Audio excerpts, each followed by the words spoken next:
This video guys, pupunta po tayo ngayon somewhere in Station 3 of Boracay. Okay? Bago po yan, ah, public viewing muna tayo. Let's go! Kayo na bahala guys sa manghula kung saan akong banda sa Station 3 kasi may papakita ko sa inyo ng mga magandang view. Okay, may mga rock formation. Doon banda po sa dulo. Kayo na bahala kung anong klaseng lugar. Yan, basta may papakita po ako na mga magagandang view. Andun po sa dulo. Okay? Marami pong pumupuntang tourist dyan. Kasi tahimik dyan at saka maganda yung ambience o lugar. Ayun po, naglalakihan po yung mga alon. Ito po ay nasa Station 3, Front Beach. Habagat season kasi kayo kaya naglalakihan. At saka may bagyo kasi kaya naglalakihan yung mga alon. Okay.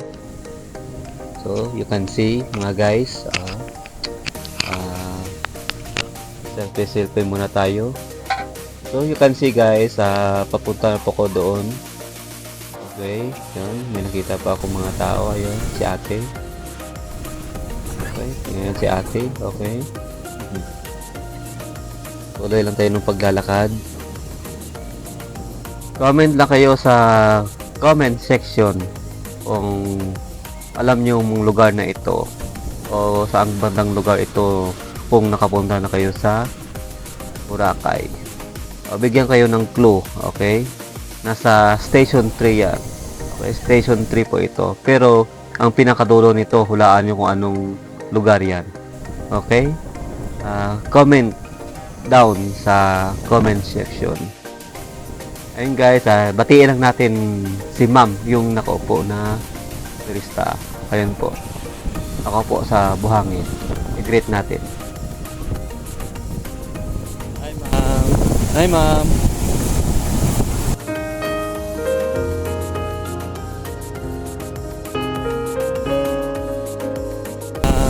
Hi ma'am.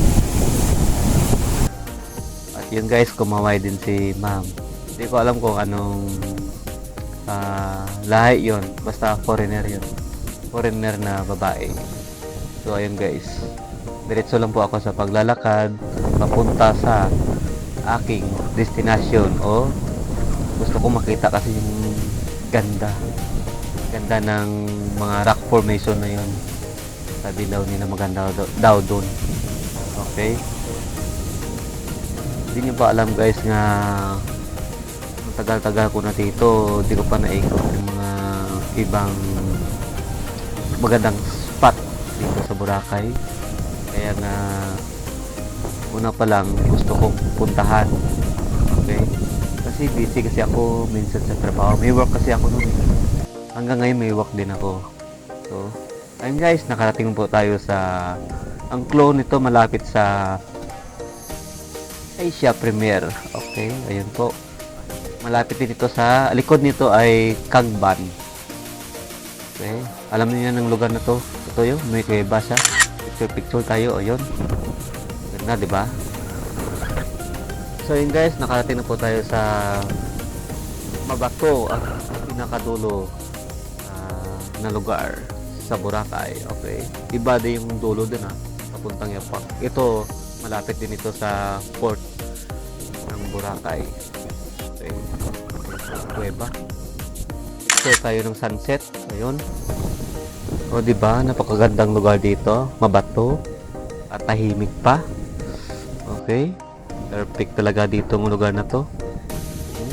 Para sa mga magjowa, kung gusto nyo pumunta dito, bagay dito mga lugar na to sa magjowa o mga honeymooners kasi magandang spot ito para sa mga picture yan saka video.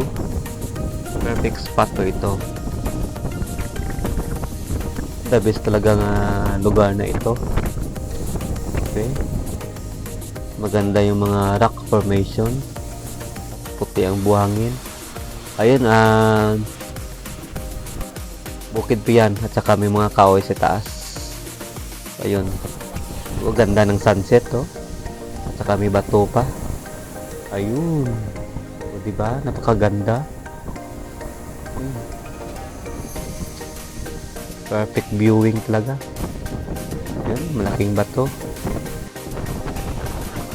Ayun, nasa itaas. Pumatong pa ako rin sa mataas na bato para makita, masilayan ko yung ganda ng paligid. Ayun. Ayun, napakaganda, di ba? Pwede kayo magtanong sa akin kung saang lugar yung banda. Oo, kung sakaling pumunta kayo dito. O bahala mag-guide sa inyo. Joke. Basta magandang lugar dito. Okay, magandang puntahan dito. Lalo na kapag amihan season, tahimik dito eh. Okay. Ayun, pumasok po tayo sa kuweba. May kuweba po ito eh. Okay, pabalik na po yan sa Station 3. Okay, ayun, nakalabas po tayo sa kuweba. Okay, pabalik na po tayo yan. Pabalik na sa Station 3. Okay, ang pinakadulo doon,